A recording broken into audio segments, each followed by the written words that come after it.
em algum outro momento, né, vai ter encontros presenciais ainda, né, em março, se Deus quiser, e por conta do seguinte, a gente precisa entender o que é normal para identificar o que é anormal. Então, nesse momento, a gente vai falar para vocês a técnica de radiografias, né, de modo geral, de tórax, a proteção e como analisar uma radiografia de tórax normal, tá? Nada de patologias, porque patologias tem diversas, são várias aí, né? Tem desde patologias que mostram massas ou então opacidades aí, mas aí são diversas, né? Tem várias situações. A gente vai começar então sobre como funciona a radiografia. Isso aqui é bastante inicial, sei que vocês já viram isso, sei que essa parte é bastante introdutória, mas é preciso falar. Conversando com o professor, ele pediu que a gente desse uma revisão nisso, né? Já começou a gravar, Felipe? Já, né? Já sim, está gravando. Beleza, então. Como funciona a radiografia? Como é que como é que acontece tudo isso, né? Como é que a gente pode receber uma radiação no nosso corpo e essa radiação gerar imagem? Bom, tudo é com base na densidade, né? A gente vai ter, na radiografia, 3 densidades base, que seria ar, tecidos moles e osso ou metais, né, ali de maior densidade. O ar, que seria, como botei aqui na parte do parênquima pulmonar e traqueia, né, sistema respiratório de um modo geral, ele é a parte de menor densidade. E aí ele vai atenuar menos a radiografia. Por isso que a gente vai falar que o ar ele é hipoatenuante, tá? Porque o raio vai passar com mais facilidade ali, ele não vai ser absorvido em grandes quantidades pelo parênquima pulmonar, por exemplo, por conta que o parênquima pulmonar não é denso. Então, com isso, vai ficar mais escuro. O raio vai atravessar, né, a estrutura e bater no filme lá que vai revelar, no caso, ou então no filme digital que vai captar as ondas para, assim, transformar no software de computador. Já nas partes mole, né, como, por exemplo, músculos, de um modo geral, aqui eu coloquei o coração porque a gente vai avaliar o tórax, né, então a gente vai falar do coração. O coração ele é uma camada mais densa, um músculo e já é mais denso, por exemplo, do que o parênquima pulmonar. Dessa forma, ele vai atenuar um pouco mais os raios, né, os raios X, e dessa forma vai diminuir a penetração do raio no filme. E a densidade óssea ou metálica, né, também vai ficar hiperatenuante, né, ele vai atenuar demais a emissão dos raios X e, com isso, mostrando, né, revelando as imagens que a gente conhece na radiografia. Os nomes seriam hipoatenuante ou hiperatenuante, hipotransparente ou hipertransparente, né? Hipertransparente seria hipoatenuante, hipoatenuante, quer dizer, hipotransparente seria hiperatenuante, o contrário, né, dos hiper e hipo aí.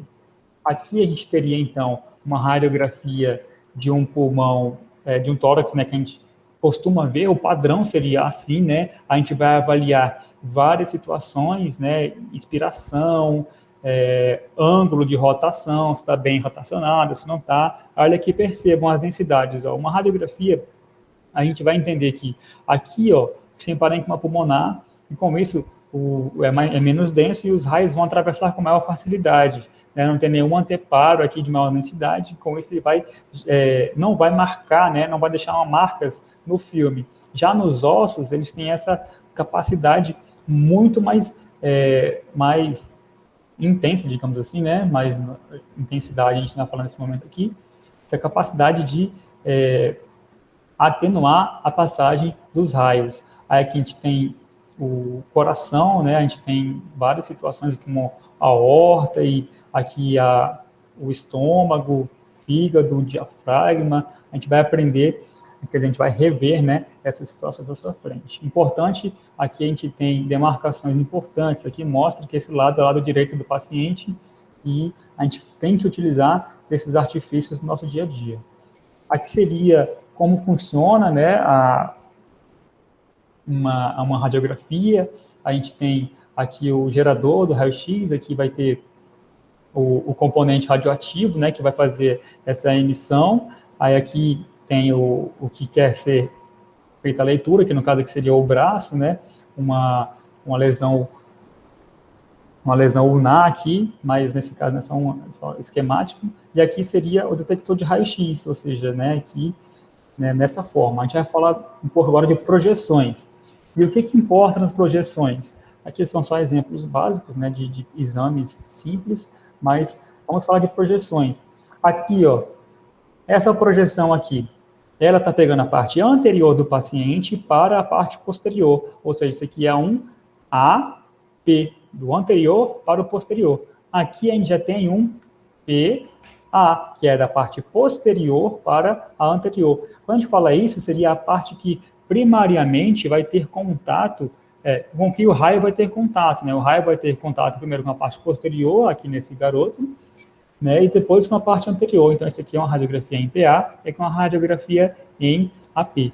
Quais seriam as diferenças, né, numa radiografia? Numa radiografia, a gente vai ter algumas diferenças que a gente tem que entender. Olha só o ombro desse garoto, ele está fazendo com que o ombro dele fique para frente. O ideal de uma radiografia em PA seria o paciente encostando os ombros no detector de raio-x. Ele vai encostar os ombros fazendo esse movimento. Aí as clavículas elas vão ficar arqueadas, né, para baixo. Já no AP, o paciente está em uma postura normal, né, não está fazendo esse arqueamento das clavículas e com isso a gente vai enxergar as clavículas mais horizontalizadas. Isso aqui seria a rotina de radiografia de tórax, tá? Sempre vamos pedir sempre duas projeções, a gente vai entender o porquê, a gente vai rever o porquê, né? Porque eu espero que você já entenda o porquê. O ideal seria PA póstero anterior, a posição do garotinho aqui, ó, trás para frente, e perfil também chamado de lateral, em ortostase, ou seja, em pé. Esse seria o ideal, porque aqui a gente consegue avaliar inspiração com a melhor facilidade. Por exemplo, um paciente que tem fraturas de costela, ele não vai conseguir inspirar mais facilmente. Se ele fizer essa radiografia sentado, a gente não vai conseguir avaliar a inspiração correta desse paciente, em várias situações. Olha aqui, ó, outra radiografia em que a gente vai avaliar. Essa radiografia aqui, ó, esse aqui é o lado esquerdo, ele já mostra para a gente, mas essa radiografia, ela está em AP ou em PA? Nesse momento, a gente consegue perceber, olha o arqueamento das clavículas, né? Ela está em PA, as clavículas, elas estão ultrapassando aqui, ó, a parte do pulmão. Quando a gente está em AP, ela fica bem retinha aqui, assim, a gente quase não enxerga ela, né? Aí a gente percebe que é um paciente de sexo feminino, né, pela presença das mamas aqui, a gente vê contorno cardíaco, a gente vê a traqueia aqui, a carina, né, que tem a bifurcação, é carina que chama isso aqui, carina, bifurcação entre dois bronquiofonte direito e o bronquiofonte esquerdo. Né? Aqui a gente tem os hilos pulmonares, os hilos são regiões de alta vascularização, ou seja, veia, artéria, vasos linfáticos, linfonodos, isso aqui é bastante denso, é bastante importante avaliar hilo também. Tá? Aqui tem parênquima, a gente percebe que isso aqui é parênquima pela presença desses feixes aqui, ó. Quando não tem feixes, a gente tem uma presença ali de um espaço vazio, né, ou então uma compressão, e isso já entra em patologias que a gente vai mais para frente. Outra coisa que a gente pode saber se isso aqui está em PA ou em AP seria a posição das escápulas. As escápulas, como os ombros estão projetados para frente, as escápulas elas vão se lateralizar, ó, elas ficam só uma lâmina aqui da escápula, né? Quando a gente está em AP, a gente vai enxergar ela quase aqui na porção superior do pulmão por completo, tá? Por conta que não tem essa lateralização das escápulas. Diferenciar, então, uma radiografia em AP e PA pela clavícula e pelas escápulas são a forma mais fácil. Aqui a gente está vendo uma radiografia em perfil ou lateral, né? Também chamada, aqui a gente também vê enxergar a mama. Ó, uma mama está mais baixa do que a outra, que a gente percebe a mesma situação, a mama esquerda mais baixa do que a direita, ó. Ela tem uma projeção maior aqui, a gente percebe, então, está falando do mesmo paciente nessa questão. Aqui a gente tem a bolha gástrica, a gente vai avaliar a bolha gástrica também, que é bastante importante. A gente só vai enxergar ela em paciente em ortostase, em paciente em pé. A gente vai ver mais pra frente o porquê.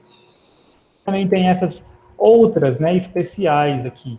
Essa aqui é a chamada apicolordótica. Essa projeção apicolordótica, ela era bastante utilizada, né, para fazer a avaliação de tuberculose. A tuberculose, vocês vão ver, vocês já não viram, né, ela tem uma afinidade pela porção superior do pulmão, devido às características específicas dessa área, né, como, por exemplo, a maior área de aeração, né. Então, por conta disso, a tuberculose permanece nesses pontos. E aí era feita essa projeção. E como é que ela é realizada? O paciente vai estar em ortostase, ele vai realizar uma lordose acentuada. Ele vai curvar o corpo para trás, dessa forma, e os raios eles vão se projetados de baixo para cima, né? E aí ele tira essa desvantagem aqui, ó, das clavículas sobreporem a região superior, ó, do pulmão, e a gente tem uma visualização melhor do ápice do pulmão, ó. Tá? Essa aqui seria uma apicolordótica. Aqui a gente também tem o laurel. O laurel é muito utilizado para ver derrames pleurais, olha só, né? Vocês vão estudar bastante laurel ainda. Aqui a gente está vendo, ó, a distância aqui, ó, tem esse espaço que não está preenchido por pulmão, por parênquima pulmonar. Lembra que eu falei para vocês? Se a gente não enxerga a trama vascular, que seriam aqueles feixes, esses feixes aqui, ó, esse espaço seria ocupado por outra situação. Aqui ele está ocupado, né, a gente vai ver, então, por conta dessa característica esbranquiçada aqui, ó. As características esbranquiçadas significa hiperatenuante. Então, aqui a gente tem um vácuo, geralmente aqui a gente tem uma situação de compressão aqui, né, uma atelectasia. A gente tem que analisar também os adornos, né, sempre pedir para retirar adorno.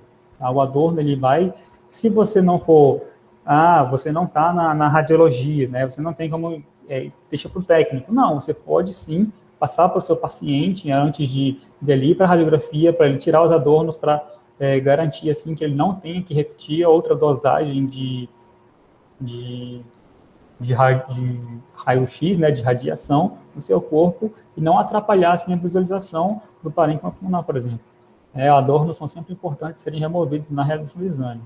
E por que a importância das duas incidências? Ó, se eu tiver uma lesão nesse ponto, beleza, consigo achar uma topografia base, né, dessa região. Eu consigo falar que está no pulmão direito ou esquerdo. Não consigo falar onde é que ela está. Por quê? A gente vai ver lá mais para frente que a porção anterior do pulmão, ela é completamente do lobo superior, e a porção posterior, ela é basicamente, ela fica assim, ó. Essa seria a divisão do nosso pulmão. Caneta, aqui, ó. Isso aqui tudo é superior, aí aqui a gente tem posterior. Se eu tenho uma lesão nesse ponto, uma massa nesse ponto, eu consigo distinguir onde é que está a minha lesão? Não consigo saber. Eu não consigo saber se ela está no ângulo, ou se ela está no lobo superior, ou se ela está no lobo inferior, né? Isso por conta da característica da radiografia, né? Que seria a sobreposição de imagens, né? A gente não tem uma imagem tridimensional, como na tomografia, por exemplo, a gente pode rotacionar aqui, né, e analisar essa situação. A gente tem aqui uma imagem que ela vai sobrepor as duas porções, tanto anterior quanto posterior, então a gente consegue identificar. Por isso é importante duas incidências. A gente pode prejudicar a propedêutica, né? A gente pode prejudicar o tratamento desse paciente, se não confirmar a topografia exata da lesão. Então, a gente vai falar agora um pouquinho da proteção à radiação, que é muito importante, né? O que pode causar a radiação? A radiação pode causar desde queimaduras até a morte. Queimaduras são as situações mais iniciais que a gente vai apresentar de uma superexposição à radiografia. A radiação são as queimaduras, né? São as lesões epiteliais, de modo geral, e posteriormente a morte. Quem assistiu Chernobyl aí, a série, né, muito, muito boa aquela série, vocês viram lá que os profissionais que estavam trabalhando na parte inicial da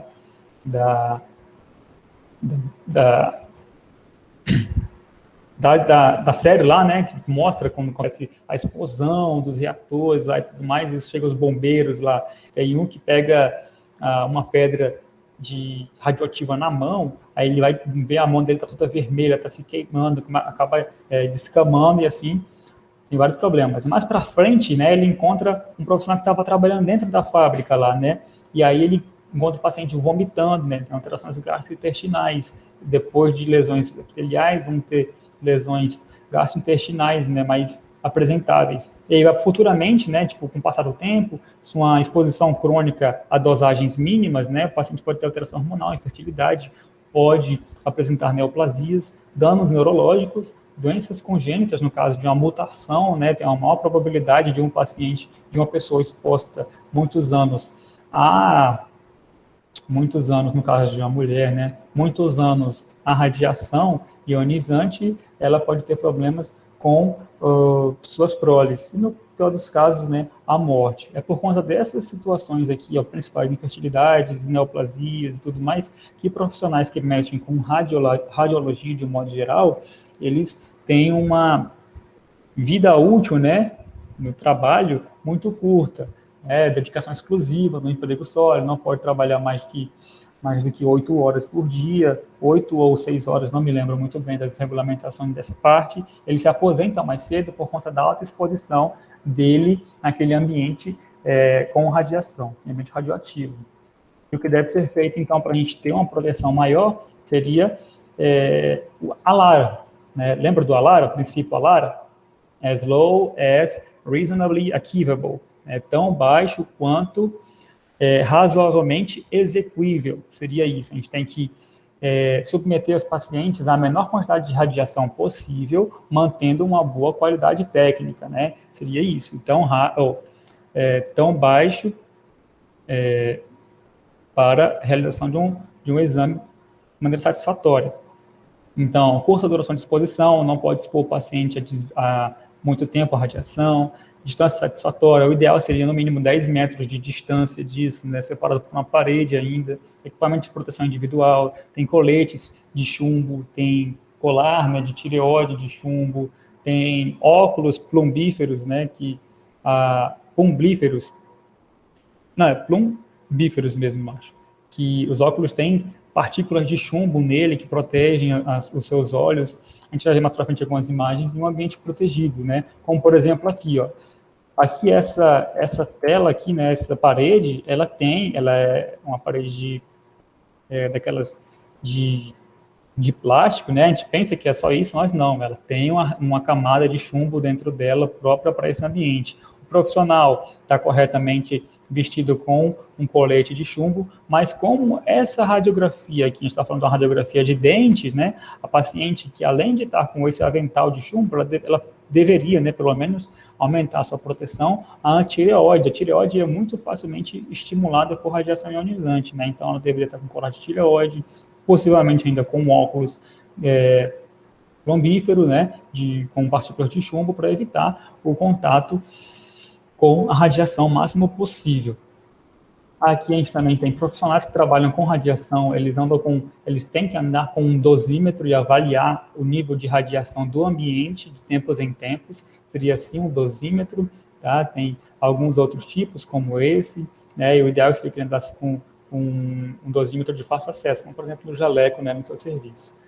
Tem que ficar atento também às sinalizações. Se o local onde você trabalhar não tiver sinalizações de radiação, o ideal é que você faça uma reclamação para que isso ocorra. A radiação não é brincadeira, a radiação é bastante sério e tem que ser notificado, tem que ser avisado, né, quando tiver um elemento radioativo por perto, com luz, talvez com som, com placas informativas. Aqui a gente tem, ó, uma plaquinha, né, dizendo se você estiver grávida ou pensa que estiver, por favor, notificar o seu médico para o tratamento, né, para ver se vale a pena ou não a pessoa se submeter a uma exposição à radiação ionizante. É importante também, como, por exemplo, o paciente está numa UTI, vai ter a paciente da UTI para levar para uma radiologia, para a radiologia? Não vai tirar. A radiologia vem até o paciente que está acamado, mas o técnico que for fazer, ou o médico radiologista que for fazer o exame, a radiografia de tórax, seja lá qual for a necessidade, ele tem que notificar quando for disparar os raios. É igual como, por exemplo, no carro de parada, que tem que falar, tem que avisar que vai dar o choque, não é? Para o povo tirar as mãos, é a mesma coisa. Tem que avisar para o povo sair de perto. Tipo, falar, pode ver, de vez em quando a gente enxerga, tem vários vídeos na internet do povo falando raio, e avisa, né? Radiação, gente, tal. Aí o povo tem que se distanciar. O povo acha que só porque não está vendo a radiação, não vai acometer, né? Não vai chegar neles, mas é bastante importante que quando for vocês trabalhando nesse ambiente, identificarem que o técnico, que o médico, o radiologista não está fazendo isso de maneira adequada, é importante que vocês tentem arrumar uma forma, né, de notificar ele, né, tipo, de conversar com ele e falar, por favor, da próxima vez que você for fazer um exame desse do leito, avise aos outros que você vai, quando você for fazer a emissão dos raios, para que a gente possa se distanciar e permanecer seguros, porque ninguém vai estar com colete de chumbo, só o técnico vai estar com colete ali naquela hora, né? Então ele tem que avisar para as pessoas se distanciarem, pelo menos, e manter essa segurança. Agora vamos partir para a análise da radiografia. Aqui a gente tem o principal, né, que seria a identificação. Existem casos de tratamento errado de pacientes por conta que não foi feita a identificação da radiografia. Está com a radiografia na mão, pensando que é do paciente X, quando vai ver é do paciente Y e acaba que tem uma propedêutica completamente diferente por conta desse problema, né, de comunicação que aconteceu entre a ortopedia, entre a radiologia e o tratamento posterior, né? Então, é muito importante que seja feita a identificação do paciente, a idade dele, né, e tudo mais. Aí, então, como é que a gente vai analisar uma radiografia de tórax? Sempre de fora para dentro, né? Esse seria o ideal. O Diego, ele ensina para a gente sempre avaliar de dentro para fora.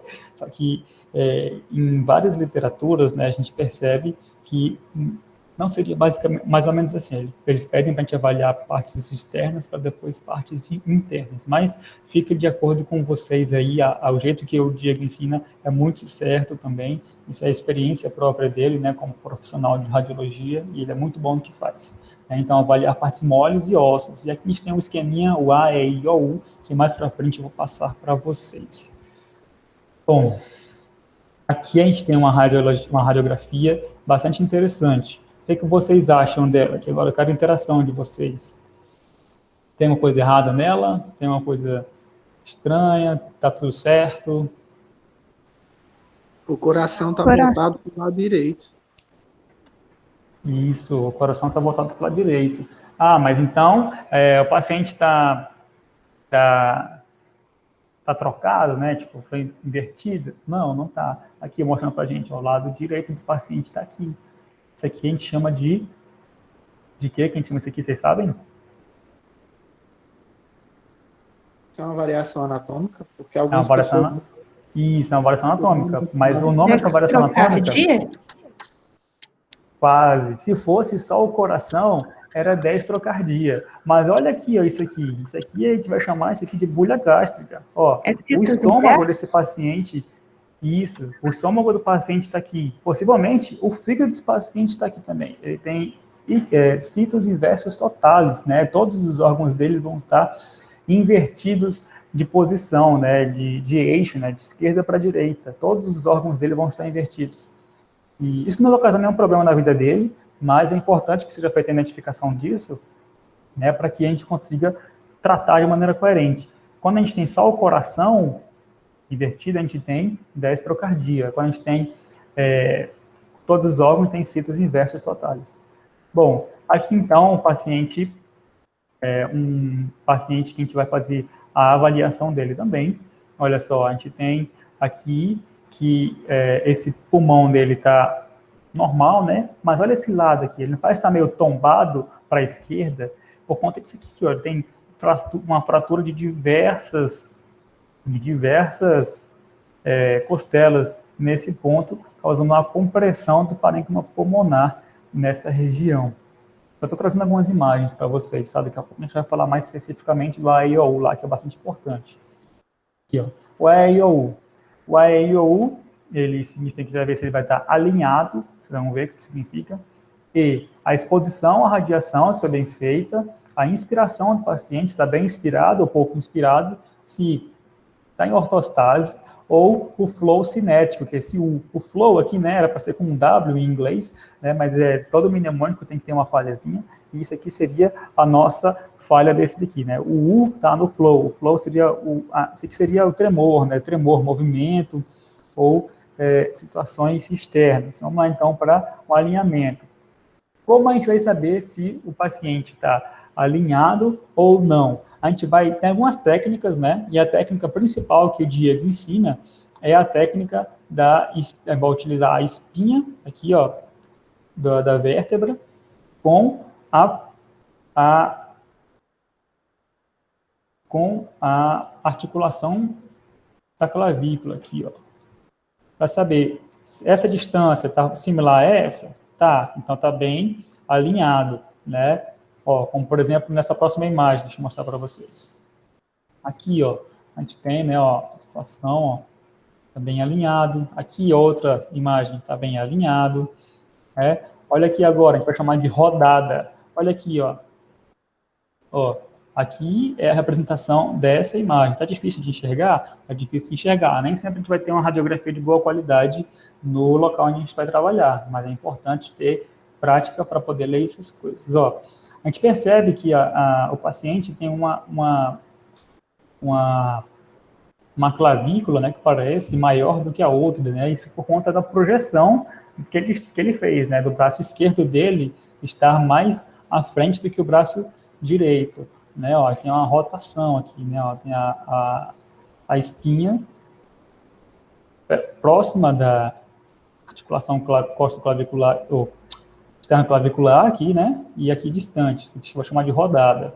A exposição, né? Isso foi bem exposta. Aqui a gente está vendo uma radiografia bem feita, né? Não está rodada, uma radiografia que dá para avaliar todos os segmentos pulmonares, aqui todos os órgãos. A gente vai ver também se ela estiver pouco exposta ou muito exposta nos próximos slides, mas o importante é ver isso aqui, ó. Nessa região da traqueia, a gente vai enxergar ó, aqui é a carina, brônquio-fonte direito, brônquio-fonte esquerdo. A gente tem que enxergar as vértebras com nitidez só nesse ponto. Por quê? Aqui a gente tem ar, e se tem ar, vai passar com maior facilidade os raios por essa região. Aqui a gente tem o coração. O coração ele tem que sobrepor as vértebras, de modo que a gente não consiga enxergar com qualidade as vértebras posteriores, e assim tem dificuldade. Aqui eu consigo contar 1, 2, 3, 4, 5, com facilidade, né? Aqui já é mais difícil. Isso aqui seria uma radiografia bem exposta. Olha aqui, por exemplo, ó, eu consigo enxergar a coluna desse paciente por inteira, né? Ó, por inteira. É bastante escuro, não consigo enxergar partes moles com qualidade, né? Aqui, então, a gente tem uma exposição já diferenciada. Olha essa daqui também. Aqui, ó. Ó, essa aqui a gente já tem uma... Ó, aqui a gente tem uma exposição forte demais, né, que a gente chama de queimou a radiografia, muito intensa aqui a exposição, foi super exposto o paciente de radiação, e aqui foi hipoexposto, ó, muito pouco exposto. Ficou nessas condições aqui, né, não consegue enxergar direito, tá muito, não pegou direito. Aí aqui, ó, outras situações também que a gente tem que avaliar, aqui a gente tem próteses mamárias, ó, próteses mamárias. Dificulta um pouco a avaliação do parênquima, né, pulmonar, mas tem que saber lidar com essas situações. Não vai ter como tirar a prótese nesse momento, né? Mas apesar disso, está bem exposta e tudo mais. A gente vai ver que por conta dessa retificação aqui, ó, das cúpulas diafragmáticas, esse paciente possivelmente tem DPOC, né? Se a gente tivesse uma radiografia lateral dela em perfil, né, a gente conseguiria ver o diâmetro antero-posterior aumentado, né, em relação ao diâmetro lateral. A gente vai avaliar a inspiração de acordo com a contagem das costelas. A gente vai começar contando as costelas pelos seus arcos anteriores. A primeira e a segunda a gente vai contar pelos seus arcos anteriores e a partir daí a gente vai contar a partir dos arcos posteriores. Ó, não sei se vocês conseguem ver, vou mostrar para vocês na canetinha. Ó, aqui a gente tem a primeira costela, ó. Ela faz esse movimento, ó. Segunda costela aqui, tá vendo? Ó, primeira, segunda. Aí agora vem, ó, terceira, quarta, quinta, sexta, sétima, oitava, nona e um pouquinho da décima aqui atrás. Conseguiram identificar como é que faz a contagem? Tem alguns exemplos posteriores aqui também. Olha aqui, ó. Deixa eu pegar aqui o pointer. Ó, ó o arco aqui, ó, bem levemente, ele aparece bem leve aqui, né? 1, 2, aí aqui agora vem 3, 4, 5, 6. Olha aqui do outro lado, ó. 1, 2, aí vem 3, 4, 5, 6, 7, 8, 9. Entendeu? Assim vai. Olha a próxima aqui, ó, fica mais fácil. Olha o primeiro arco, ó. 1. Olha o segundo arco. 2. Agora vai, ó. 3, 4, 5, 6, 7, 8, 9 e 10. Aqui embaixo, ó. 10. 9, 8, 7, 6, 5, 4 e 3. Aqui em cima, ó. 1 e 2. Conseguiram identificar a primeira e a segunda costela? É meio difícil, mas tem que pegar o jeito. Sim ou não? Alguma dificuldade até aqui? Gente? Tudo ok. Beleza, então. Vamos dar continuidade. Aqui, ó. Aqui a gente tem a contagem das costelas e tudo mais. Só que aqui, ó, deixou bastante explícito aqui uma fratura de múltiplas costelas. O que isso importa? Aqui ele conseguiu contar, ó, 1, 2, 3, 4, 5, 6, 7, 8. Uma boa inspiração é entre 9 e 10 costelas aparentes. Aqui só tem 8, ou seja, está pouco inspirado. E qual o motivo? Ele está com costelas quebradas aqui, ó. Não sei se essa aqui está também, né? Está com esse risco, não dá para ver direito, mas a partir daqui, 1, 2, 3, 4 costelas quebradas. Isso dificulta a respiração. É um reflexo dele não conseguir inspirar muito, né? Para proteger o parênquima pulmonar do lado esquerdo. Dessa forma, ele não inspira muito, não expõe a costela aqui embaixo, então fica reduzida a inspiração do paciente. Muito importante avaliar a inspiração. Aí a ortostase, a gente vai avaliar a ortostase pela bulha gástrica. A gente só é capaz de ver a bulha gástrica em ortostase. Por quê? Se eu estou deitado, o líquido do meu estômago ele vai sobrepor toda a porção que do meu estômago, né? Não vai aparecer bolha gástrica porque o líquido está todo no forro, ele está todo forrando o meu estômago. Já quando eu estou em pé, aparece uma região de ar, né? Aqui eu como tenho uma bolha de ar bem grande.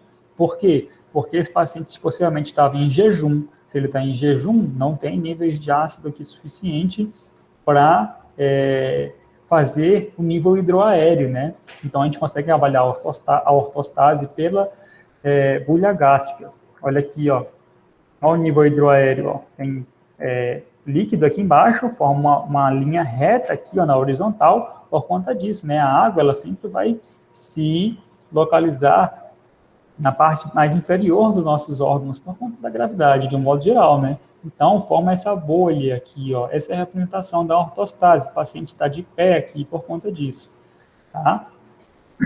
Aí o flow cinético seria movimento. A gente percebe que aqui tem a mão, né, do responsável pela criança, para que ela não mexa, né? Aqui tem a mão também segurando a cabeça da criança, né, para que ela não mexa e assim não saia tremida a radiografia.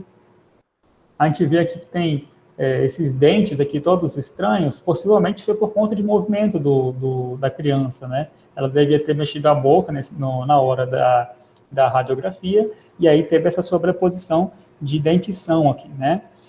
Aí avaliar também esse tipo de situação. Aqui a gente tem piercings mamilares, né? Piercings mamilares. O ideal seria que a gente não tivesse essas estruturas aqui para avaliação do parênquima pulmonar. Mas, nesse caso, talvez não tenha conseguido tirar no momento e teve que fazer a radiografia com a exposição dessas estruturas. Aqui a gente tem um eletrodo, né? Um eletrodo, possivelmente esse paciente estava hospitalizado, estava acamado, e acabaram esquecendo de tirar um eletrodo, mas não tem o que fazer, né? E adornos, né? E olha essa exposição a essa paciente à radiação, né? Desde a pelve aqui até a boca, né? Possivelmente essa paciente era bem pequena e o técnico ali não posicionou corretamente também, né? A máquina para fazer o corte somente do pulmão. E aqui a gente percebe vários adornos, né? Tem o fio aqui do sutiã, tem os brincos dela aqui também, né? Tem várias situações que não poderiam ter acontecido nesse momento, mas só para nível de estudo mesmo, né? Olha aqui o coração dela também, ó. Que legal. E olha a escoliose que ela tem, né? Acho muito bacana ver essas coisas. A avaliação do pulmão normal, então, a gente vai ter que sempre avaliar o hilo, né? Nas suas silhuetas, já vê hilo e hilo, coração, modo geral. Como é que a gente vai avaliar o hilo? Como eu já falei, né? O hilo ele é uma região hipervascular com várias estruturas, veias, artéria pulmonar, tem linfonodos, e por isso que ele tem aquela densidade um pouco aumentada, né? E é ele que garante a vascularização do parênquima pulmonar. Olha aqui o hilo, ó.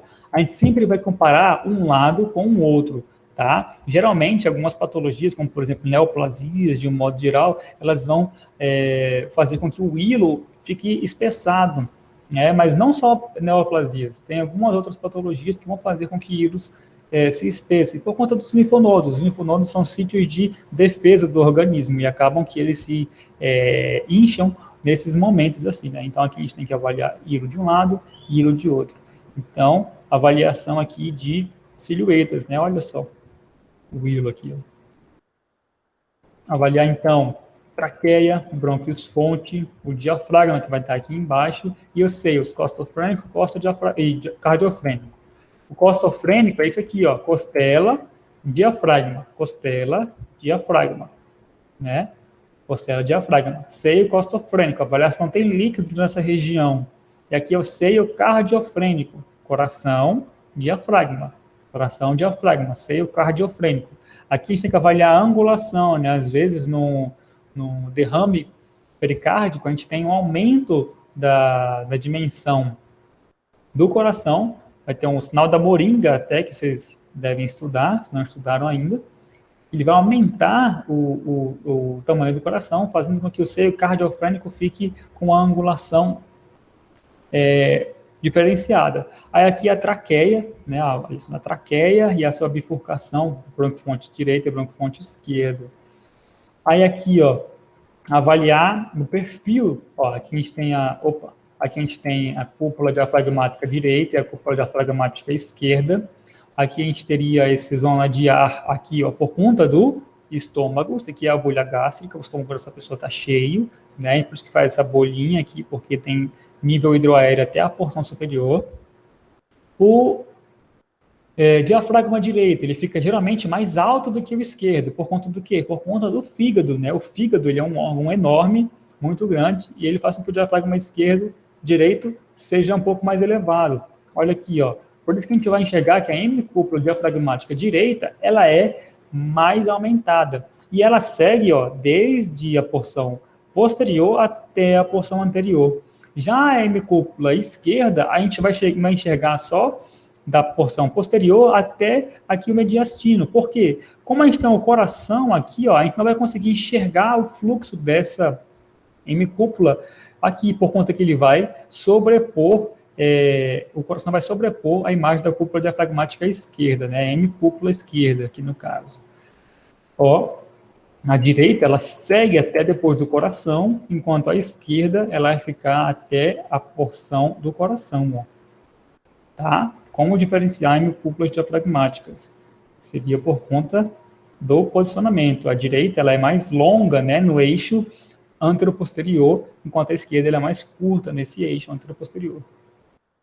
Aqui, ó, a gente tem as cúpulas diafragmáticas bastante horizontalizadas, né, por conta de um paciente DPOC, né, doença pulmonar obstrutiva crônica. Olha só, percebam, o eixo, esse eixo aqui, ó, antero-posterior, ele está muito aumentado, ele está quase igual ao eixo aqui. No caso, não seria esse, né? Seria um eixo lateral, né? Seria esse eixo aqui, né? Ó, daqui para cá e essa avaliação daqui para cá, né? Esse modelzinho aqui não compreende nosso esquema.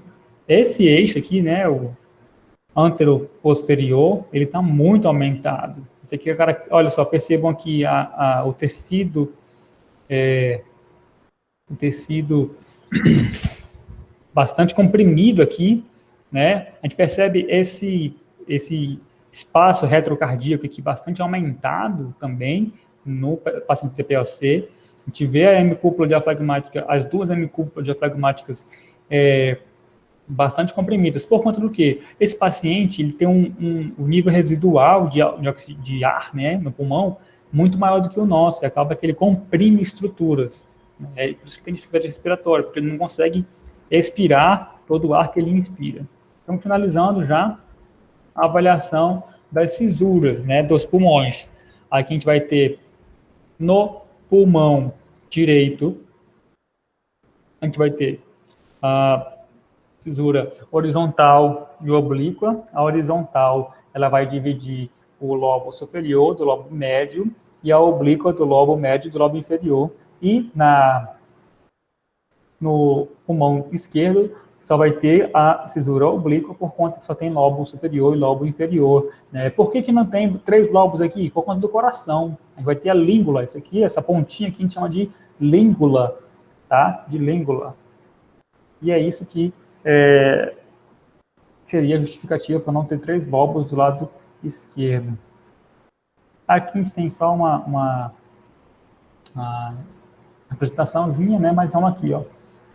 No pulmão, no lado direito, né? A gente vai ter a avaliação dessa forma. Aqui a gente tem o lobo superior,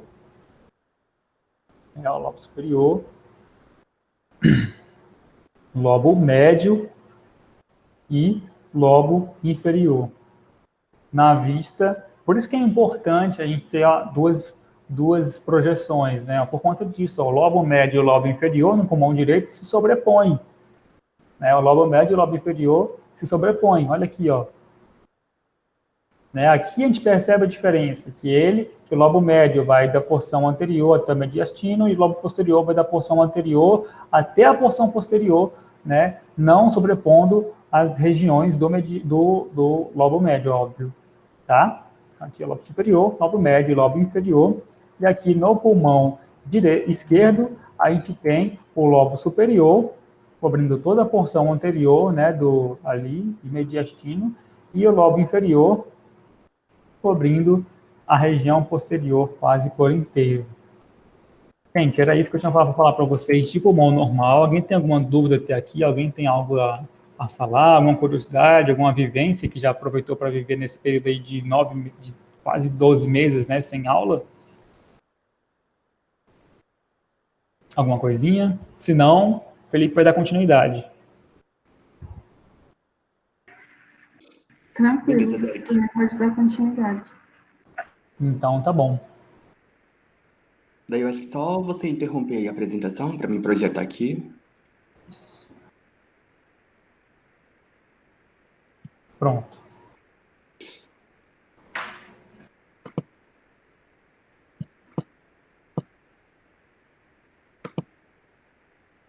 Boa tarde, pessoal. A hora que vocês começarem a ver a aula, vocês avisam.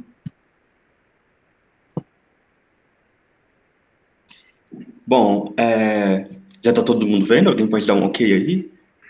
Já está projetando. Ah, tá. Beleza. Então, boa tarde, pessoal. O Derek fez essa introdução, que é fundamental para a gente compreender todos os aspectos que que permeiam mesmo a radiologia, e ele descreveu passo a passo como é que a gente entende. Então, basicamente, eu trouxe aqui 4 casos, e a gente vai pensar junto como é que a gente vai construir o ABCDE deles, e eu imagino que vocês já estão, assim, dando andamento no trabalho, já conseguem um pouquinho entender o que é que se avalia no A, o que se avalia no B, no C, no D e no E, e pensar numa hipótese diagnóstica, de acordo com a clínica.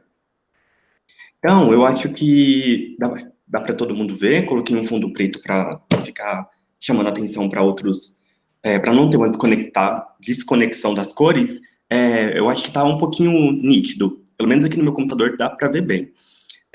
A primeira coisa que a gente tem que identificar, e aí, assim, o Derek explicou perfeitamente, que antes de olhar o raio-x em si e procurar as alterações que a gente está vendo, a gente precisa descrever o que é isso, quem que é, quando e a qualidade.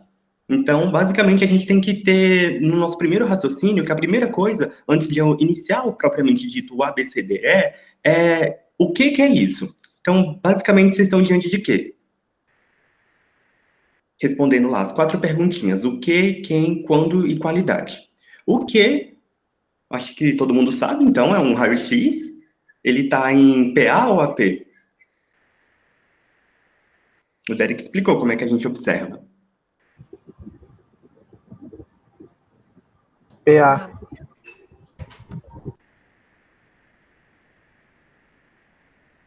Alguém respondeu aí? PA? Sim, eu acredito que é PA.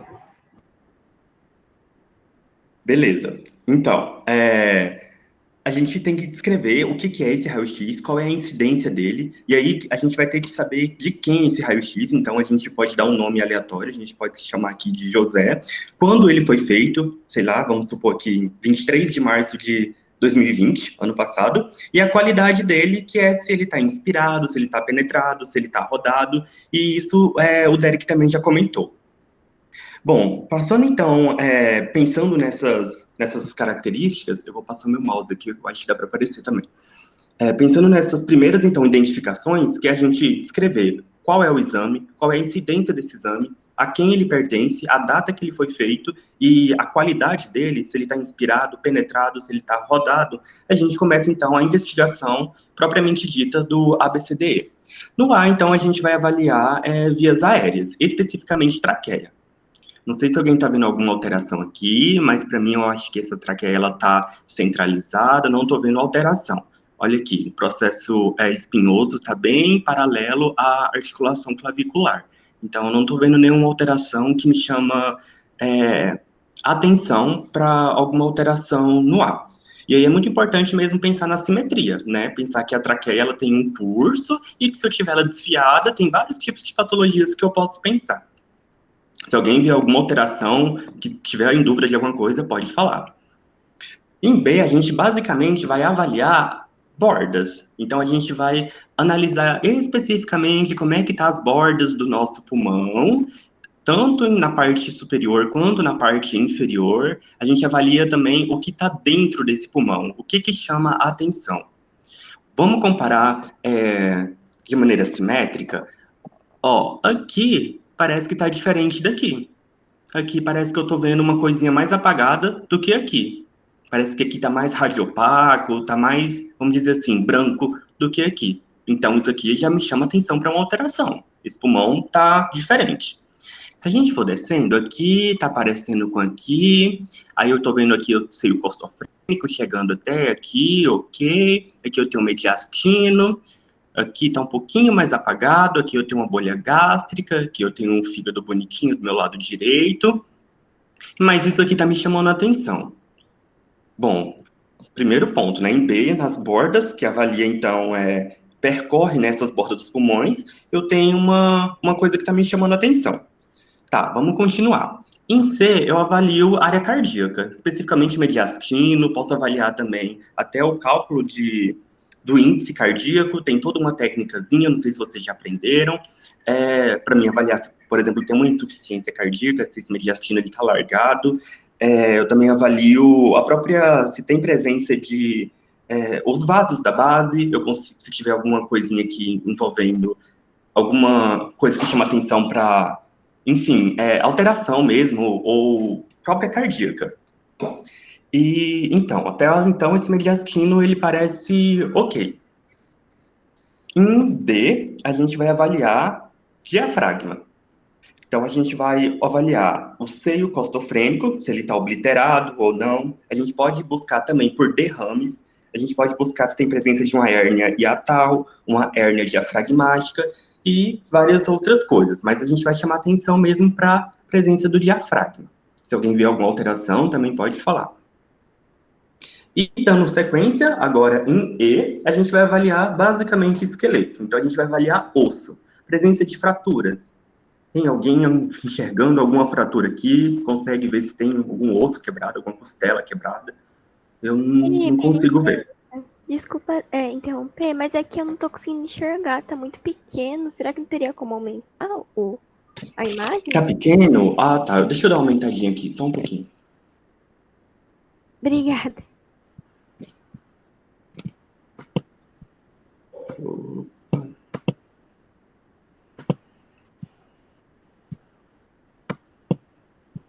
Eu acho que quando eu projeto, volta ao tamanho normal. Então, eu acho que eu vou deixar assim. Assim fica melhor para vocês verem?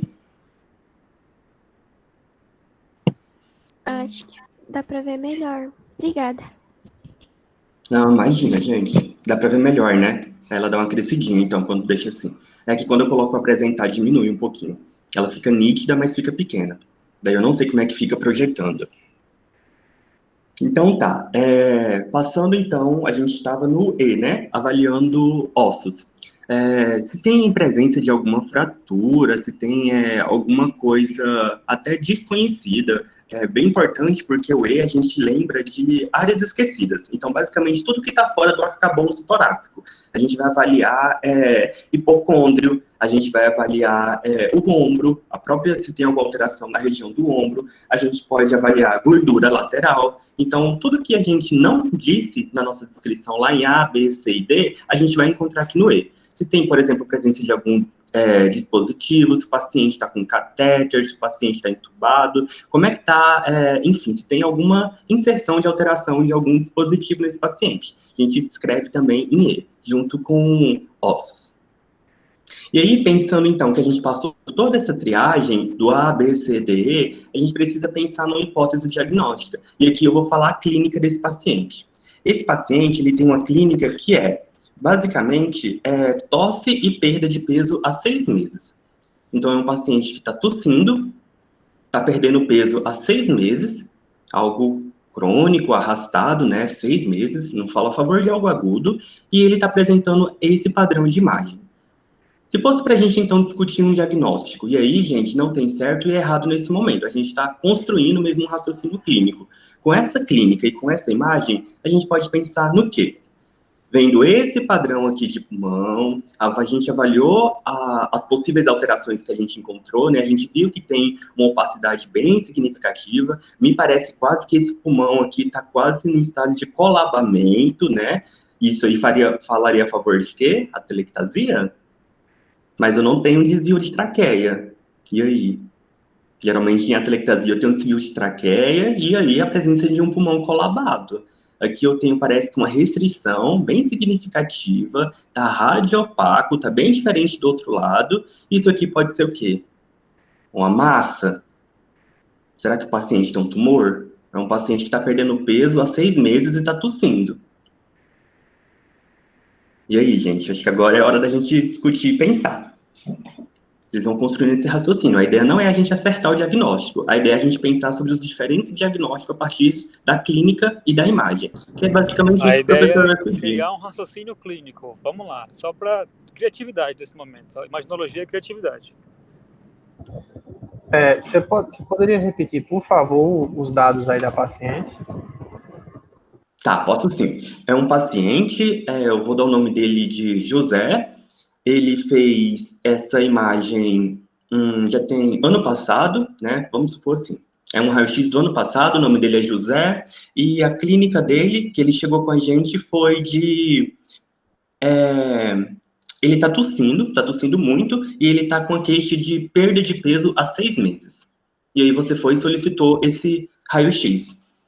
A tosse é seca ou é produtiva? Então, aí é que tá. Esses dados específicos, eles falam a favor da clínica, que o que a gente está tendo é só a imagem. A gente tem que Entendi. focar nessas alterações da imagem. Essa clínica, ela é mais para guiar a gente, para contribuir, nem que seja assim um pouquinho para principais patologias envolvendo. Eu chamei a atenção de uma, não sei o que vocês acharam. Eu pensaria num tumor. Será que esse paciente tem um tumor? Isso aqui pode ser uma massa no lobo direito? Mas padrão de massa também geralmente tem padrão micronodular. Alguém está vendo algum micronódulo? Aquelas bolinhas branquinhas bem específicas? Também não tem. Felipe, eu não sei se vai fazer sentido, cara, mas eu tô achando esse coração que ele tá muito, muito para a esquerda. Você não consegue ver uma borda direita dele, entendeu? Tipo uma borda no lado direito do corpo.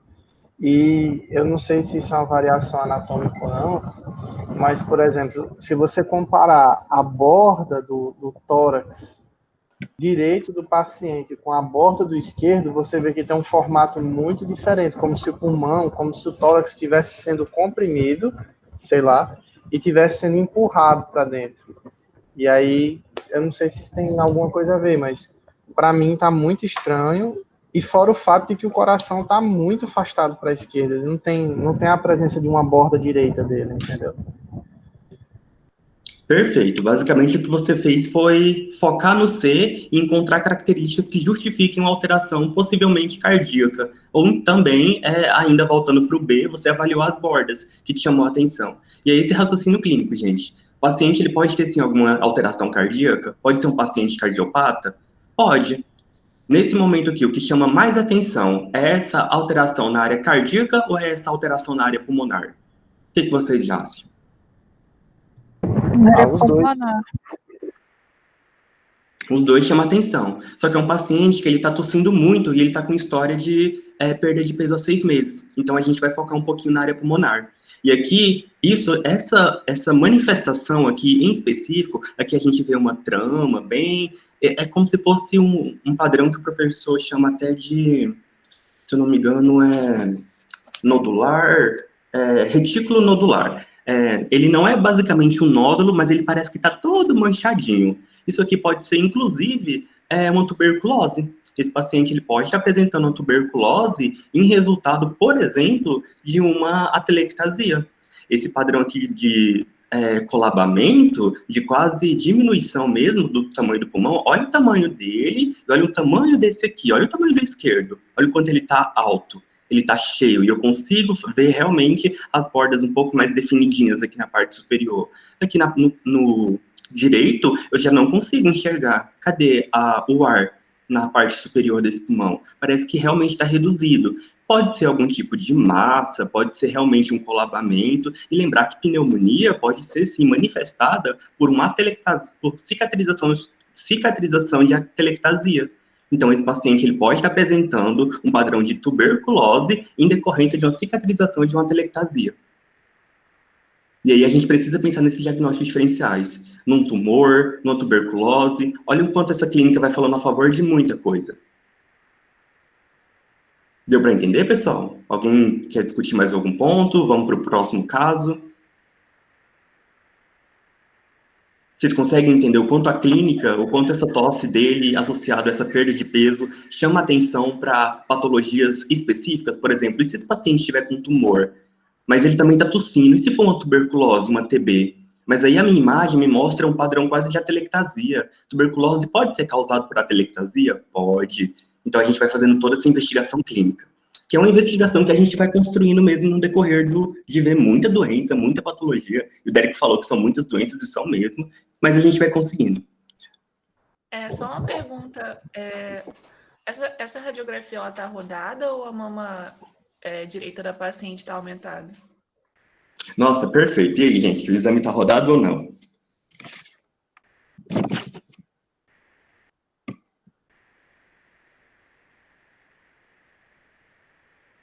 Sem ser o Derek, não vale. Parece que Pra tá, mim- né? Pra mim tá um pouco rodado também, se a gente ver a distância entre o processo espinhal da coluna Uhum. e as clavículas. Isso. A gente vai avaliar, basicamente, quando está rodado, vai ser avaliar essas clavículas mesmo, se elas estão próximo do processo espinhoso. Elas estão próximo, então, assim, está um pouquinho rodado, se a gente for conseguir enxergar minuciosamente, pode estar. Mas, assim, no sentido geralzão, eu não sei se eu posso falar que está muito rodado, porque elas estão centradas. Eu consigo ver que essas clavículas, elas estão bem simétricas, olha, bem paralela ao processo espinhoso, à coluna. Então, não sei, eu acho que não está muito rodado, não. Pode estar um pouquinho. Tá meio esquisito, porque parece, né, tá cortada aí a imagem, a gente só tem uma perspectiva que essa mama direita tá muito Tá grande por causa volumosa, desse né? tecido aí adiposo. E você falou que o paciente é um homem, então eu achei meio estranho, talvez obeso, não sei. A gente não tem mais dado, mas também me chamou a atenção essa assimetria da imagem, dá a mesma impressão que tá rodado, mas se for ver aqui o meiozinho da clavícula e colocar no processo espinhoso de um lado e do outro, não aparece aquela diferença gritante que justificaria, sabe? Ali Uhum, no canto perfeito. inferior direito seria pele, tipo gordura mesmo, que a Mai falou. Isso aqui é basicamente tecido do subcutâneo mesmo. Isso aqui é gordura, lembra? Tá fora da caixa torácica, e aí a gente vai avaliar basicamente lá no E, que é tudo aquilo que está fora da caixa torácica, aquilo que não passou nas avaliações. Então eu tenho realmente uma gordura aqui na mama, a paciente provavelmente é uma mulher, não sei, né? Mas assim, eu só tô chutando o quem seria. Mas isso aqui é gordura, isso aqui pode ser um seio, e aqui, mais aqui no fundo, aí a gente já tem o fígado mesmo, né? Mas isso aqui, esse volume, ele é significativo. Beleza, obrigada. Beleza, então vamos para o segundo caso, pessoal. É isso mesmo, tô gostando de ver, tá todo mundo junto. Ó, esse aqui então é o nosso segundo caso. E aí a gente já fez o ABCDE, eu vou falar a clínica e vocês vão discutir comigo os achados, o que está chamando a atenção. Basicamente, então, a clínica desse paciente, ele trabalha com jateamento de areia. Então, ele trabalha, por exemplo, numa construtora e ele mexe muito com areia e ele está evoluindo com insuficiência respiratória crônica. Ou seja, ele está perdendo a função pulmonar ao longo dos anos, já tem um tempinho. E aí ele chega para você com essa queixa.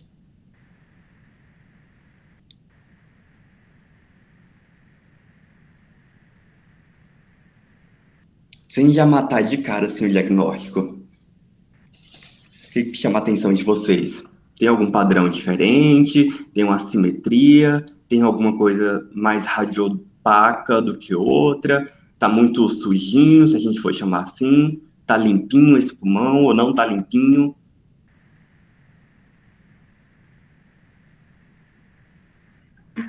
Tem assimetria. Não achei limpinho, não. Parece que o direito parece que tem aquele sinal de suco profundo, comparado com o esquerdo, né? O cerco ostofênico dele está mais alongado. Tá Uhum, pouco exposto também à radiação. perfeito. Isso aí, pessoal. E olha só o quanto tá manchadinho. O pulmão dele tá bem manchadinho mesmo. E é um paciente, ele trabalha numa construtora, foi isso que ele informou pra gente. Ele trabalha numa construtora, ele mexe muito com areia e ele tá apresentando uma insuficiência respiratória crônica. Esse paciente, ele não, assim, o quadro dele, por toda essa trama, parece, a gente pode até confundir com um broncograma, com um padrão multinodular, mas parece que está bem, assim, espaçado e está acometendo toda a região mesmo.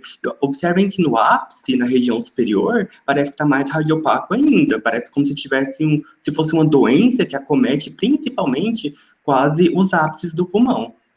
Mas não sei se é uma tuberculose. Vocês acham que é um paciente com tuberculose, apresentando esse padrão de imagem?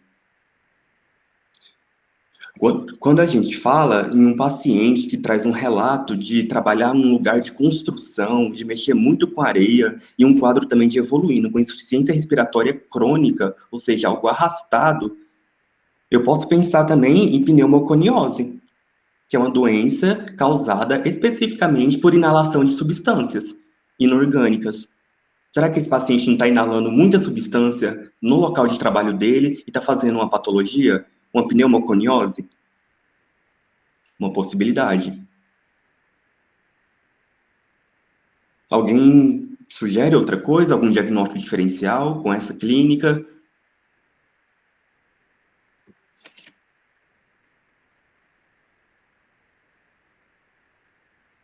De maneira genérica, poderia falar que é uma consolidação?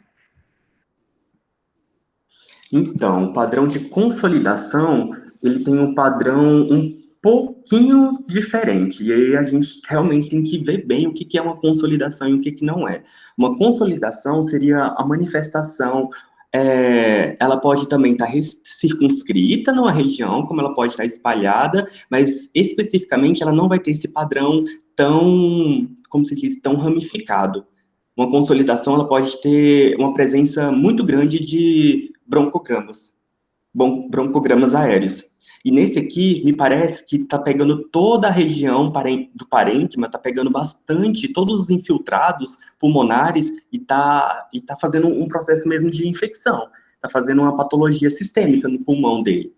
Então, eu acho que fala a favor de ser mais um processo de expansão sistêmica do pulmão que está sendo causada por alguma reação a algo externo.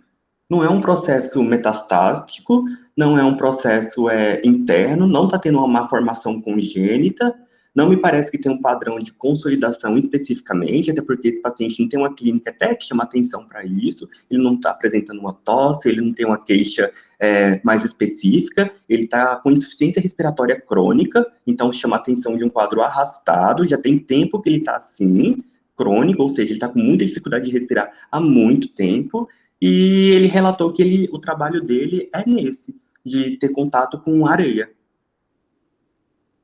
A primeira patologia que a gente pensa quando a gente fala de infecção patológica de pacientes em áreas de trabalho, de muito contato com substâncias inorgânicas, é pneumoconiose. Sempre pense nisso. É uma patologia oriunda e ela se manifesta, né, a nível pulmonar devido a essa inalação por longo período de tempo de substâncias inorgânicas. Ou também chamado de silicose, eu acho que é também silicose. Lembra que eu não sei se, eu acho que na provinha da Olga, não tem umas questõezinhas que ela sempre pergunta sobre quais são os tipos de agentes etiológicos que podem causar a infecção pulmonar? E aí tem a amianto, infecção por vários tipos de metais, algodão, tem vários. E aí a gente tem que pensar na pneumoconiose como uma manifestação, beleza? Beleza. Tá acabando, pessoal. São só 4, a gente já vai pro terceiro. De cara, a gente já vê que não é o quê? Um paciente adulto. Esse é um raio-x de um recém-nascido. E aí a clínica que eu vou dar para vocês é que ele é um paciente recém-nascido, que ele está cursando com insuficiência respiratória desde o nascimento.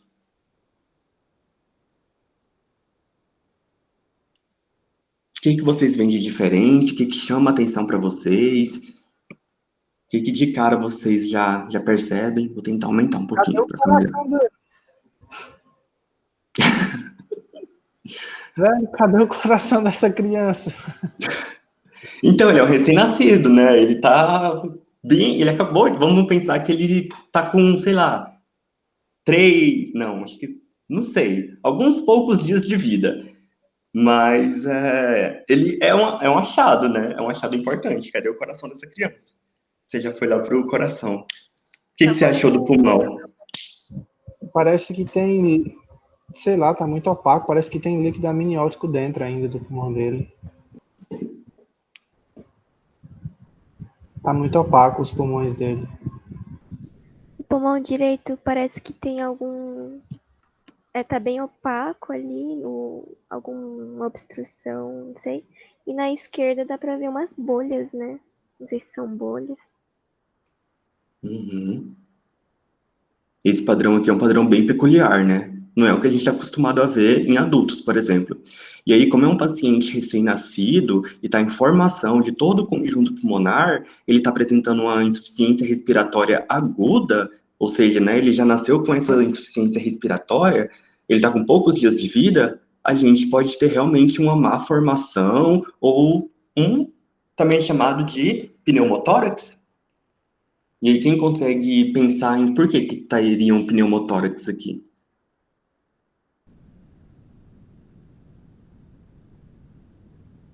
Devido ao Essa trauma opacidade. no parto?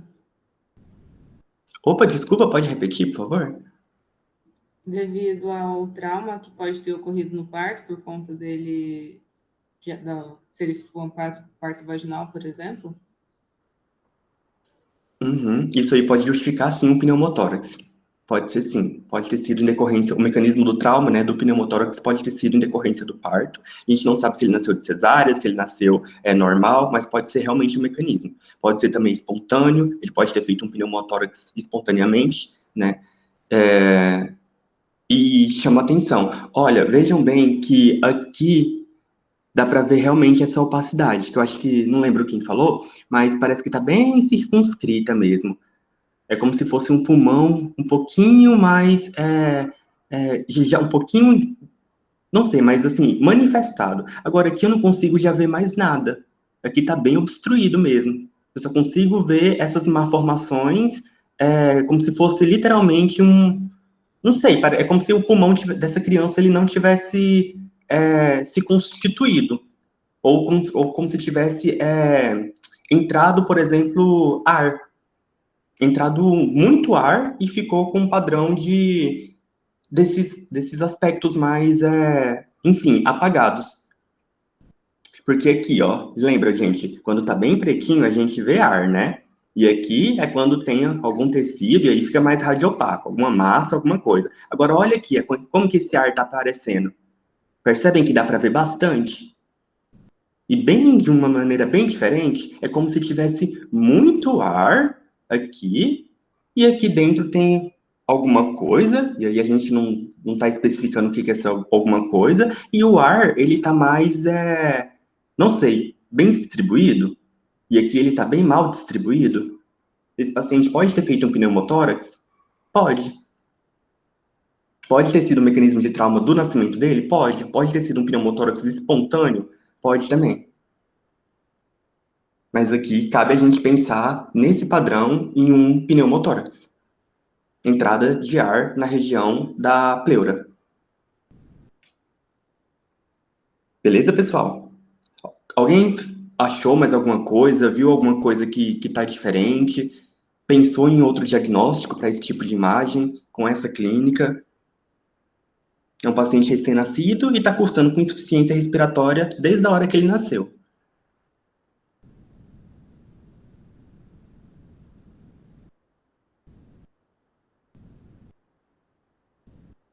Estou imaginando que tá todo mundo pensando em alguma coisa diferente, uma fibrose, um defeito congênito, alguma coisa assim. A criança não desenvolveu o pulmão e por isso está com insuficiência respiratória. E tudo isso é muito importante da gente pensar. É isso mesmo. Essa daí é legal, hein?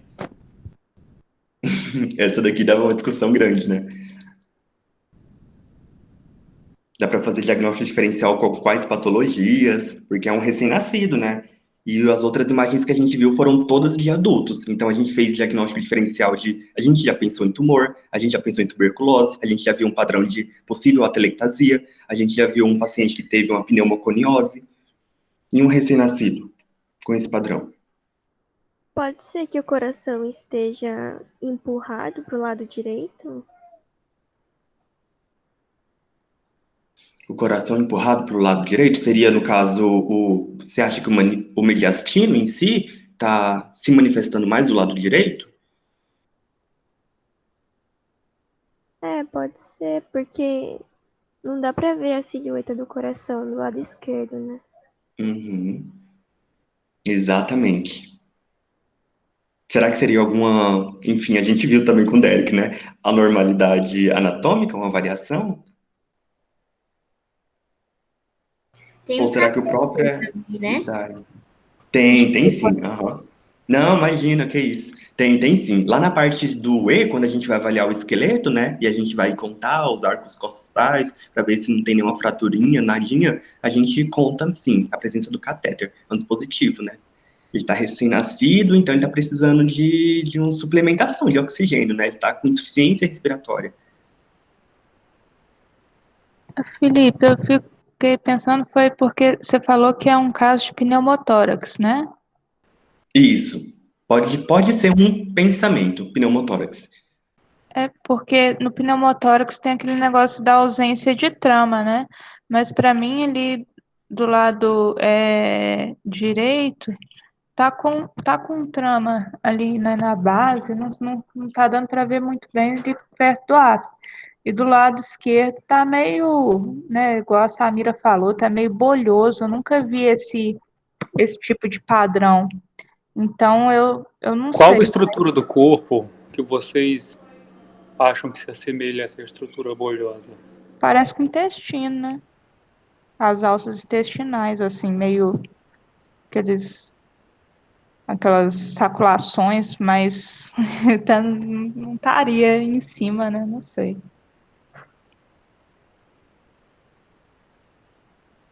Ótimas observações, galera. É isso mesmo.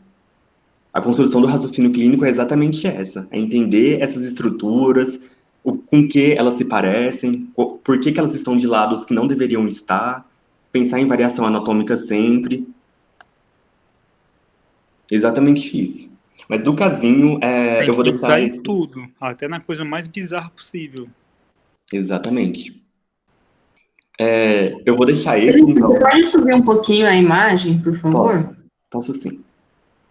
Deixa eu ver aqui. No caso, a traqueia dele, ela tá bem desviada para a direita, seria aquele fiozinho ali do lado direito, que faz uma linha? Isso. Uhum. Parece que tá um pouquinho rodado o exame, não parece? E o outro catéter entra em algum outro órgão. Dá para descer um pouquinho, Felipe, por favor? E ele sai lá embaixo. É esquisito. Uhum. Ele tá cheio de catéter, dispositivo. Provavelmente ele tá no UTI, né? Esse recém-nascido. Então, ele tá sendo suplementado, né? Medida suportiva. Descendo bem aqui mais para baixo, lá na região da crista ilíaca. Olha só. Parece que tem um também vindo da região inferior para superior, vindo até aqui um pouquinho no. E tem um descendo. É um padrão bem atípico mesmo, gente. Esse daqui foi a primeira vez que eu tinha visto e, enfim, ele é bem diferente. Mas para a gente ir para o próximo e para a gente continuar pensando sobre esse, quando eu voltar eu falo diagnóstico. Isso, enfim, do doutor que eu mostrei, né? Que é emergencista e pegou o caso, que é um caso clássico, segundo ele. Mas para a gente que está aprendendo agora é tudo tão diferente, né? Mas exatamente, o exercício da construção do raciocínio clínico é esse: é pensar em tudo e no final das contas encontrar o mais óbvio. O próximo caso e o último é o caso 4. Deixa eu só baixar um pouquinho. É um paciente que ele é HIV positivo e ele tá com história de perda de peso e febre. E aí vocês pediram raio-x. Pensando em alguma coisa. A gente sempre pede um exame para confirmar nossa hipótese, né, gente? A gente não pede só para exonerar, para ficar pedindo exame, não. A gente tem que ter um pensamento, uma hipótese diagnóstica. E quais foram as que vocês tiveram quando pediram esse raio-x? Paciente HIV positivo, ele não sabe a carga dele de CD4, ou seja, ele não sabe a carga dele viral, e ele tá com história de perda de peso e febre. Ele não tá fazendo acompanhamento, tratamento de acordo com HIV. O que chama atenção? O que vocês veem de diferente? Você pode aproximar um pouquinho a imagem? Posso. Os dois pulmões estão bem opacos, né? Mas tá até homogêneo, né? Não tá, tipo, uma opacidade maior em um hemitórax ou o outro. Uhum. É aquela que dá os pontinhos, né? Miliar, né? Uhum. Felipe, você pode dar um zoom no pulmão esquerdo, por gentileza? Pulmão esquerdo? Posso? Peraí. Para mim aqui tá tudo ok. A única coisa que tá um pouco diferente é que eu tô achando esse pulmão um pouco mais opaco que o normal. Uhum. Primeira vista, assim, parece que tá limpinho, né? A gente olha assim e fala, ué, parece que não tem nada. Mas a gente começa a olhar mais especificamente, a gente vai vendo que tem alguma coisinha mesmo. Tem um pulmãozinho que tá alterado, não tá muito normal. Olha aqui, o tanto que ficou... o quanto a luz atrapalhou aqui. Ficou muito penetrado, né? O E aí a meu gente vê pulmonar um tá um pouco pouquinho. apagado, né? Uhum, tá também.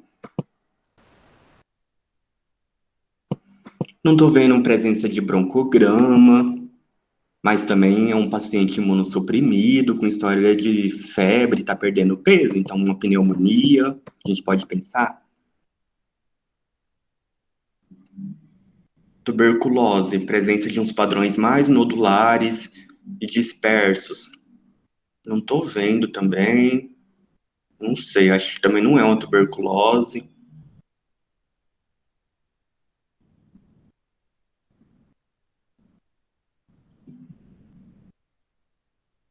Pensar em padrões de patologias que têm um acometimento prevalente em pacientes imunossuprimidos. Será que daria para mim pensar, por exemplo, numa pneumocistose? Pneumocistose é uma infecção pulmonar mais prevalente, de epidemia mais prevalente em pacientes de HIV positivo e que apresenta exatamente esse quadro clínico. Uma tosse, uma febre, não tem acompanhamento do quadro dele, da porcentagem de CD4, ele não sabe relatar porque ele não faz o tratamento.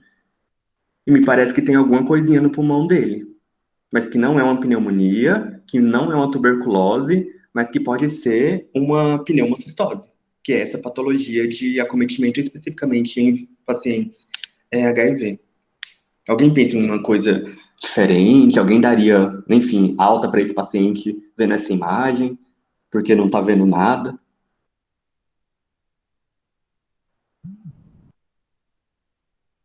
Vou descer mais para cá. Mais para cá não tem nada. Vou subir.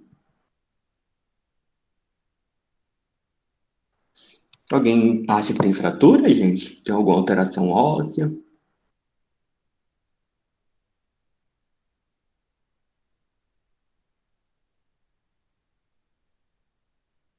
Uma dúvida, ali nas primeiras costelas, na parte mais medial, é a junção entre a cartilagem e o osso, né?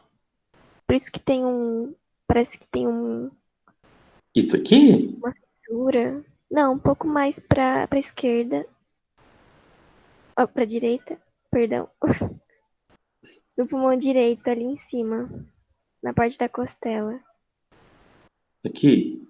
É mais pro meio. Parece que tem umas fissuras, sabe? É a junção entre a cartilagem e o osso, não é? Não, na costela mesmo. Na própria costela? Aqui na parte superior? Isso aqui? É, mas mais pra perto da traqueia. Aí, Perto do externo. Tá, obrigada. É a Isso, junção, externo. né? Isso, não, é articulação externo-costal. Tem uma articulação ali, né? Entre as costelas e o externo. Então, não é rígido, né? Não é calcificado. Tem um espaçozinho ali para poder a gente conseguir respirar direitinho, né? Senão ficaria tudo preso. Então tem que ter essa articulação mesmo entre a costela e o externo. Tá? Beleza, obrigada. Por nada. Tem Mas é isso mesmo, Samira. Tá certinho. A gente tem que avaliar o que vocês acharem importante, qualquer coisa. Você ia falar uma coisa, Dela? E eu ia perguntar se tem uma mancha mais radiopaca ali em cima das costelas. Desce um pouquinho, Felipe. Um pouquinho. Não, dá para mexer aí mesmo. Deixa eu ver. Acho que na quarta ou na quinta costela. Isso, aí. Embaixo também. Na costela de baixo. Será que Acha que tá mais radiopaco? Ou é o hilo mesmo, eu tô vendo coisa aqui. Eu não consegui ver, assim, alteração. Pra mim tá normalzinho. Olhando simetricamente, não tô vendo muita diferença, não. Entendi. Em questão do próprio... de estar penetrado ou de tá com alguma coisa. Mas eu acho que eu entendi, sim. Eu só acho que não tem nenhuma alteração, assim, significativa, não. Tá bem, obrigada. Imagina. E aí, bora acabar com esse suspense? Então, gente, esse aqui é um paciente que tem um quadro de pneumococistose. É esse padrão de imagem, ele parece que é limpinho, mas ele tem uma alteração pulmonar, que foi essas que a gente encontrou, que é uma possível, alterações mínimas que chamam a atenção, mas que a gente tem que conhecer a patologia, tem que conhecer como a patologia se manifesta e conhecer a epidemiologia dela, quem acomete mais. Então, só voltando lá, eu acho que o 3 que a gente tinha ficado em dúvida, né? Gente, pode ser que seja outra coisa, mas isso aqui é um pneumotórax. Esse recém-nascido ele fez um pneumotórax e provavelmente foi com mecanismo de trauma ao nascer. Alguém ficou surpreso? Alguém pensou realmente em outra coisa? O caso 2, ele é um caso de uma pneumoconiose, que eu já tinha falado, que é doença pulmonar por inalação de substâncias pequenas, inorgânicas, e o primeiro quadro, a gente fica um pouquinho em dúvida se seria realmente uma tuberculose, mas enfim, o resultado seria de que é um tumor, tem um tumor aqui, mas entraria muito como diagnóstico diferencial essa tuberculose oriunda de uma cicatrização de uma atelectasia, não consumada, né? Então ficaria entre esses duas possibilidades. Gente, é basicamente esse processo de construção que vocês vão fazer no trabalho de vocês. Esse caso Oi. 3 aí, teria como você passar para a gente o artigo que explica esse daí? Posso sim. Posso pedir também pro doutor mandar um áudiozinho explicando os achados especificamente, por que que é um pneumotórax, e aí eu posso encaminhar no grupo. Pode ser? Pode ser de onde você conseguiu isso daí que tá. Nunca tinha visto isso daí, não. Nunca que eu ia dizer, porque depois que o Derek falou que estrutura parece, eu fiquei pensando que no intestino mesmo, parece muito asalto intestinal. Nunca tinha visto pneumotórax desse jeito aí. Mas Não é porque, ó, em alguns casos, vocês vão ver que o mecanismo traumático pode ser tão evidente, né, que faz com que haja uma atelectasia, ou então até um pneumotórax bastante importante ali na região do pulmão, que a gente tem alças intestinais invadindo a cavidade torácica, tá? Isso é possível. É muito possível de a gente ter essas situações. Talvez a gente não tenha informação suficiente, mas pode ser até que isso aí também sejam como é que fala? Também sejam vísceras intestinais aí, né? Vísceras abdominais nessa região, já que tem um pneumotórax, porque tem uma região que não está sendo ocupada por parênquima pulmonar, fica vazio, né? Então, há possibilidade, sim, de haver uma translocação de vísceras aí, né? Quando a gente fala que tem que ser criativo mesmo. Vocês têm que pensar em toda a correlação anatômica que pode ser entre os compartimentos do corpo, entre as relações anatômicas que fazem ali, por exemplo, né? O que divide é só o diafragma. Se tiver uma hérnia diafragmática, por exemplo, a gente pode ter uma altura, a gente pode ter um alargamento do orifício diafragmático, pode propiciar ali uma sobreposição de vísceras e tudo mais. Existem várias patologias estranhas que a gente não vai saber todas, mas é importante que a gente pelo menos saiba que coisas bizarras podem acontecer. Pessoal, eu acho que a gente se estendeu, né? Ficou bem grandinha, acho que foi bem legal. Eu acho que a gente conseguiu até, enfim, pensar em várias coisas diferentes, conseguiu achar várias coisas, e o exercício é exatamente esse. Eu vou depois pegar as respostas de todos os casos, tudo certinho, e vou pedir pro doutor passar para mim, explicando os achados, aí eu mando os slides com as respostas dele, tá bom? Nossa, um monte de gente falando no chat. Ah, que legal, todo mundo. Ah, bacana, gente, todo mundo participando. É isso, pessoal. Alguém tem alguma dúvida? O que vocês acharam? Deu para dar uma ajudada? Dá para vocês conseguirem fazer o exercício da atividade? Qualquer coisa, é só mandar a mensagem, pedem para mim, para o Derek discutir algum caso, tá bom? Valeu, gente, por nada. Lembrando que o horário das nossas reuniões é horário de Brasília, tá bom? Não se esqueçam e não precisa ficar preocupado, tá, com a nossa avaliação e tudo mais. A gente só quer que vocês tentem desenvolver esse pensamento clínico e saibam o básico da análise de uma radiografia, tá? A gente não quer que vocês saiam daqui especialistas, prontos para dar uma aula. Não, a gente só quer que vocês saibam analisar. O professor quer que vocês saibam somente isso, tá? Então, podem ir despreocupados para a nossa reuniãozinha, que vai dar tudo certo. Só quer ajudar vocês o máximo que a gente puder. Isso aí. Valeu, pessoal, e bom restinho de domingo. Tchau, tchau.